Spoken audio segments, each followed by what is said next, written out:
Our waters are contaminated. There are garbage everywhere. This kind of environment is hazardous to our health.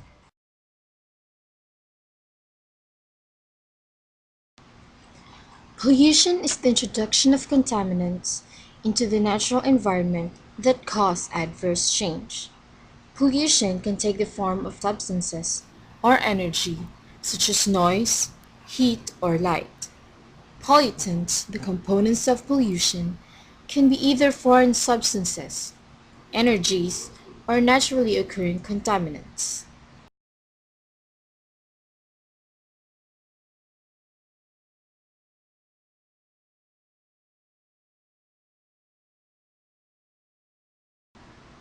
Air pollution is the introduction into the atmosphere of chemicals, particulate matter, or biological materials that cause discomfort, disease, or death to humans, damage other living organisms such as food crops, or damage the natural environment or built environment. Indoor air pollution and urban air quality are listed as two of the world's worst toxic pollution problems. The atmosphere is a complex, dynamic, natural gaseous system that is essential to support life on planet Earth. Stratospheric ozone depletion due to air pollution has long been recognized as a threat to human health as well as to the Earth's ecosystems.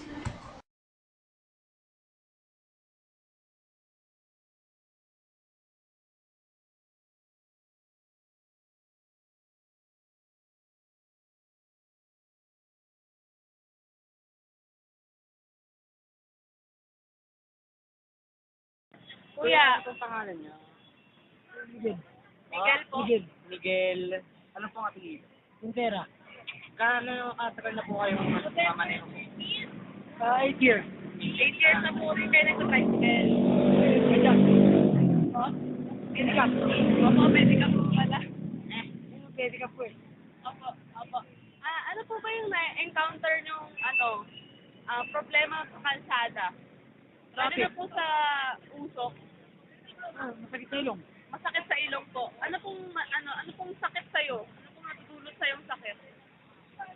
Hika. Hika. Hika. May hika po kayo ngayon? Wala naman. Wala naman. Pero po, kapag inaatake po kayo ng hika, Hindi naman. Yung pag ano lang, yung bumubog ang usok. Sasakit ng ilong. opo. Ano pong ginagawa nyo pag may ganun malaking usok sa mga jeep, sa kotse, Sasakit ng ilong. tatakip na lang po ng ilong. Sige po, salamat po. Thank you.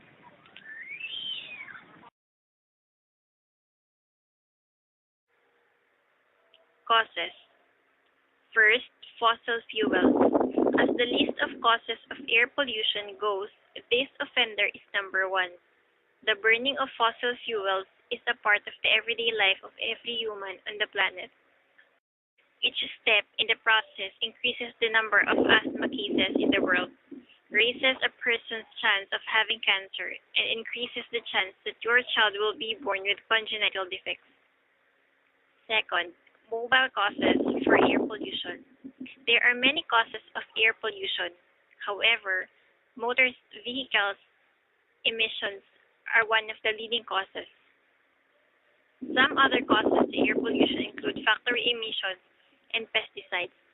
We really need to be careful and try to limit the air pollution. Third, chlorofluorocarbons. Other primary causes of air pollution are chlorofluorocarbons. These are chemicals released into the atmosphere through the use of aerosol cans, air conditioners, refrigeration units, burning some types of foam, and similar sources.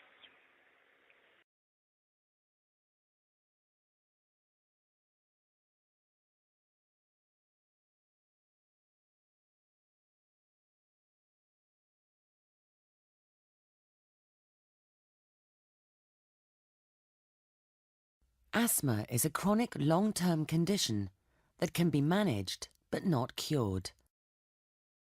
Asthma affects the airways of your lungs. It causes the airways to narrow and swell, resulting in wheezing and difficulty breathing. During breathing or respiration, air goes in through our nose or mouth to the upper airways, at which point it reaches the windpipe, which branches into two large bronchi to reach the lungs.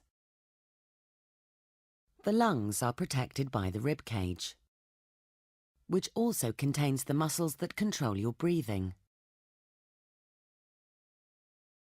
In asthma, the airways are oversensitive and easily irritated by certain triggers, called asthmatic triggers. Most people with asthma are described as atopic, meaning they have an allergic type reaction to external triggers, such as house dust mites, pollen, cigarette smoke, animal fur, and chest infections. However, for some people, the onset of asthma is unpredictable and may be caused by anxiety, stress, or even laughter. An asthmatic trigger causes the airway walls to swell and the muscles around the airways to contract. The airways narrow, and breathing through them produces a whistling sound called wheezing. Mucus is produced from the lining of the airways, which clogs up the narrowed airways further and causes coughing. This makes normal breathing more difficult, producing symptoms of asthma that can be mild, moderate, or severe and life-threatening, where hospital treatment is needed. The narrowing of the airways is reversible if the trigger is removed, or if the inflammation is treated medically. Therefore, preventative treatment is used and can be managed by the patient themselves. An acute asthma attack requires medical intervention, but the type of intervention depends on the severity of the attack. For more information, visit www.nhs.uk.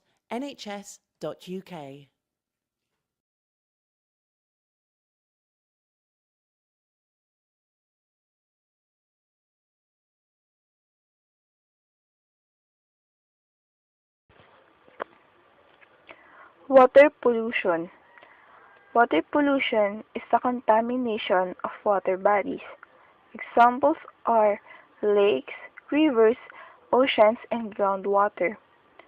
Water pollution occurs when pollutants are discharged directly or indirectly into water bodies without adequate treatment to remove harmful compounds. Water pollution affects plants and organisms living in these bodies of water. In almost all cases, the effect is damaging not only to individual species and population, but also to the natural biological communities.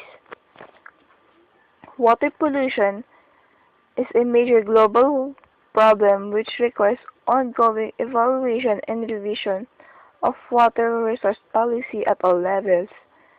It has been suggested that it is the leading worldwide cause of deaths and diseases, and that it accounts for the deaths of more than 14,000 people daily.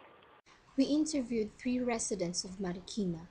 One of them resided there since birth and have witnessed the changes that Marikina River had gone through the years.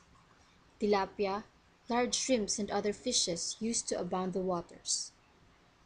By the year 1980, Marikina River became polluted, and since then, janitor fishes lived in the waters of Marikina River. Kakasakit din po ba kayo dahil sa tubig na yan? Ay, namamatay yan dyan sa tinggi, yung mga nangingisda. Namamatay po sa alin po, Kuya Pakiulit? Ang tawag doon? Hindi. Malaria. Yung sa daga? Leptospirosis.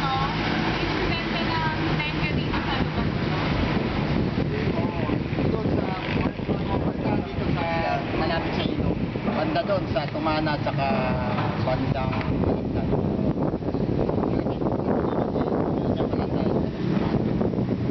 Malapit sa ilog. Dami na po ito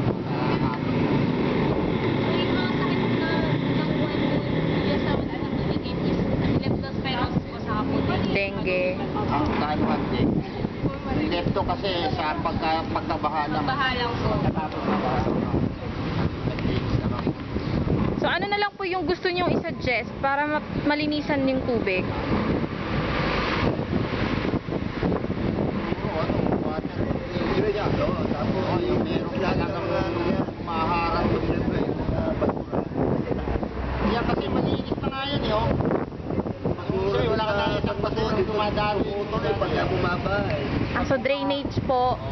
The residents reported that there is a high incidence of dengue in Marikina, and the residents suggested drainage as a solution to the water contamination in Marikina River.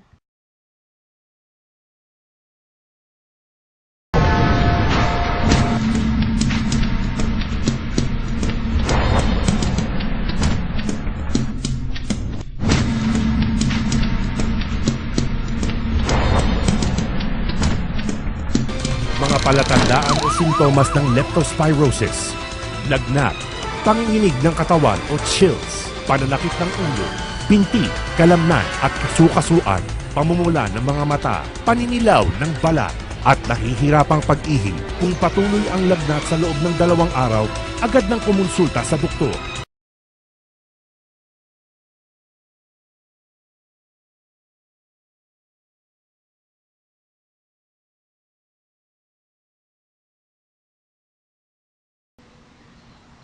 Soil contamination or soil pollution is caused by the presence of xenobiotic or human-made chemicals or other alteration in the natural soil environment.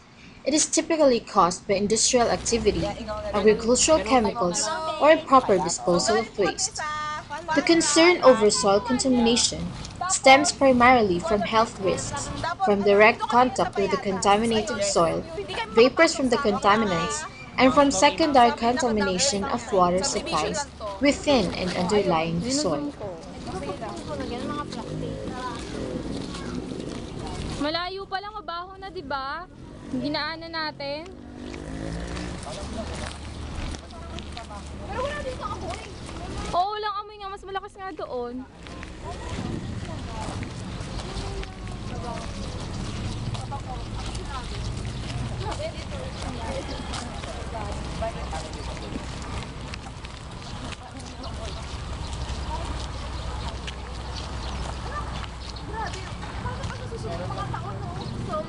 Hindi ba sila nainitan dito? I mean, mainit dito dahil sa mga basura. Promise, di ba dahil nga sa basura kayo nagkakaroon ng greenhouse effect? So I'm sure mainit talaga dito. Ramdam ko nga eh. Oo nga din. Sa balat. Mag-interview na tayo. Pangalan mo? Noel. Noel. Ano pong apelido? Carlobos. Noel Cardobos. Carlobos. Ilan taon na po kayo? 42. 42. Eh, dito po sa Payatas po, ilan taon na po kayong naninirahan? Tagal na, siguro may mga 10 taon. Ay, tagal na. Ano po ba yung sa tingin yung nagiging dulot ng mabahong amoy ng mga basura sa kalusugan? Eh, maraming may doon. Paano yan? Dahil sa nagkaroon ka ng sakit. Ano nga po Ano sakit? nga sakit Halimbawa po. Maraming maraming sakit ang dadapo sa'yo. Katulad Yung po, mga sipon, ubo, sipon, ubo, yung mga trangkaso ganyan. Yung mga tangkaso dahil po sa basura. pag hindi mo makakayanan sa katawan na, halimbawa sa bata, lalo ng mga bata, madaling dapuan ng sakit. Opo. May mga anak po ba kayo? Meron. Sa mga anak niyo po, ano po yung madalas nilang nararamdamang sakit? Ano lang naman sa mga anak ko, yung mga ganyan, sa mga ubo-ubo. Siyempre, baga ang tatamaan mo niya. Opo. Sa mga amoy po, di ba? Sa mga Ano po amoy. ng mabahong amoy ng basura. Ano po yung sa tingin ng solusyon? Hindi, ang solusyon yan, dapat yan. Mawala na yung mga basura dyan. Kung gusto mo talaga malinis ang kapaligiran. Yun ang dyan. Hindi po ba ninyo naisip, kuya, na lumipat ng lugar? Wala nang kapag lilipat ka, hindi mo malaman saan ka pupunta. Wala kang lilipatan. Problema lang naman kasi yung pera. Kung lilipat mo, kailangan mo ng pera. Nung lumipat po ba kayo dito, kuya, ganyan na karaming basura? Nung pang-araw yan, matagal na yan, basura na yan. Mabuti yung iba niya, yung baga, pinatagpatag ng iba, naging kalsada. Ginawa nila ng kalsada. nalipat banda rin yung basura. Kasi dito, nung araw, nung gumuho yan, marami namatay dyan dahil sa basura. Talaga po. Yung lahar. Oo. Ewan ko, nung 90s, bago, may video ilang taon lang yun eh. Itong magili niya, marami natabunan dyan, mga tao dyan. Namatay. Alam naman ng gobyerno yan. Yung mga tao, tinatapon-tapon nila kung saan nila pinapalipat. Gagawa na nila ng housing. Yun ang style nila. Sige po, salamat po. Salamat po, kuya. Thank you po. Salamat nyo. Bet Brioso. Beth Brioso. Ilan taon na po kayo? Ano na kami dito? 12 years. 12 years na po kayo nakatira dito. Tapos di ba po, alam niyo naman po na sa payatas, mabaho nga po. Ano po ba yung, epekto nito sa kalusugan niyo? Lalo na po sa mga bata. Ilan po ba anak niyo? 3. Tatlo. Ano pong epekto? Laging sakitin yung anak namin. Laging sakitin. Kalimitan rito mga sa usok. Usok galing sa basura po. Amoy, laging may diarrhea yung mga bata.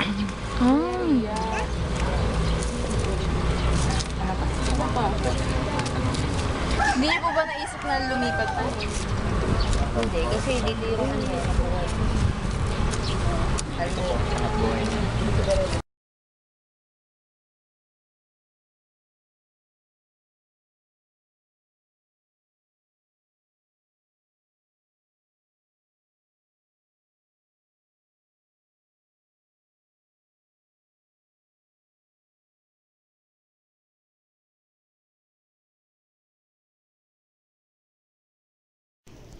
Much has been said about pollution for so many years now. Even politicians have made it their main platform or policy to earn votes. If not, they are truly concerned with mankind's future. All this have fallen on deaf ears. A few organizations like Greenpeace and our very own local version, which elicited a massive response, the Run for Pasig River. I know as a student, it's for our school attendance. I don't know if the theme of this event have sunk on our heads, but the great relief is that many people, especially the educated and vigilant, have joined hands with an aim to create a better, clean, and safe future for our children. It's up to the government and the informed to educate and transform our people appreciative of beauty of planet Earth.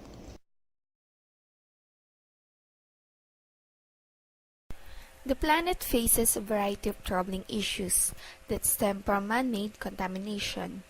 Many of these lead to environmental problems that are causing long-term damage to the Earth's ecosystem. Solutions to environmental problems such as 3R, reduce, recycle, and reuse. Reduce. Reduce consumption of natural resources to the extent possible. Reduce emission of carbon into the atmosphere. Reduce development of projects affecting environment. Reduce human activities accelerating global warmings and climate changes. Reduce deforestation for developmental activities. Reduce consumption of non-biodegradable materials in everyday life. Reduce human activities causing pollution of water bodies, air, forest, and soil. Reduce consumption of energy to reduce pollution and exploitation of nature. Recycle. Recycle all wasted or spent natural resources to reduce their consumption. Recycle all used materials with available technologies. Recycle all used materials manufactured with trees or plants to reduce deforestation. Reuse. Reuse all spent natural resources to reduce more fresh consumption. Reuse all materials manufactured with trees or plants for their conservation. Reuse all recycled materials to reduce the demand. And also, education is important. It is not this simple to solve our current day environmental problems. There has to be a paradigm shift in our way of thought and the way we perceive our environment.